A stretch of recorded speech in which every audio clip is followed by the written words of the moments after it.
Bowling এ আছে আমার বন্ধু সাইদ, ব্যাটিং করতে আসলো আমাদের কাইম মামা। বিশাল ছয়। ফুল গরমই চলবো, যে জিততারে গরম করে এটা না গরমে হইব, পিটাপিটি হইব, এটা আছে ভাই কি কইলো রে? আমরা টার্গেট 120 রান, আমরা টার্গেট 10 রান, আমরা টার্গেট 120 রান, তারা যেন 120 রান আমরা ঠকা দেবো।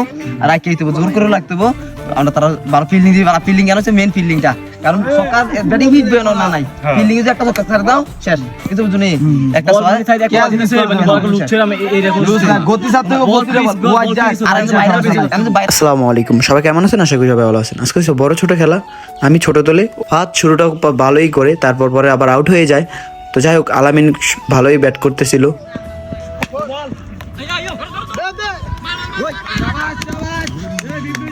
আলান ব্যাট দে টেপ দে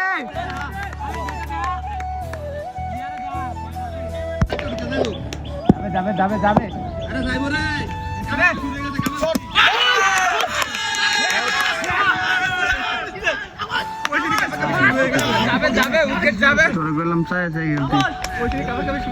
আমাদের এলাকার যে মাঠটা, এটা প্রায় 250 রানের মতন হয়, কিন্তু আমাদের শুরুটা ভালো করতে পারিনি।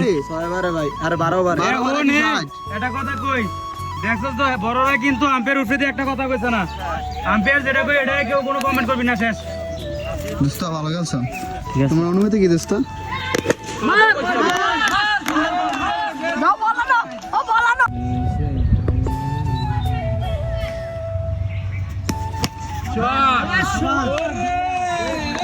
বড়রা ছোটদেরকে পাত্তাই দেয়নি, এমন পিটান পিটাইছে। তো যাই হোক, খেলা শেষ পর্যায়ে আমরা এখন বাড়ির উদ্দেশ্যে রওনা দেবো। মূলত আমি সব ক্লিক দেখাই নাই, সময় পাই নাই, আর ক্যামেরা ধরার সুযোগও পাই নাই। আমাদের এলাকার এই মাঠটা হচ্ছে ব্যাটিং ক্রিজ মাঠ, মানে যেই আসে তেই 6-4 মারে, কিন্তু দুঃখের বিষয় আমরা রান করতে পারি নাই ওরকম ভাবে, এই জন্য ম্যাচটা ঢুকে গেছি। তো আজকে ভিডিও এতটুকুই, সবাই ভালো থাকবেন, সুস্থ থাকবেন, পরবর্তী ভিডিওতে দেখা হচ্ছে। আল্লাহ হাফেজ।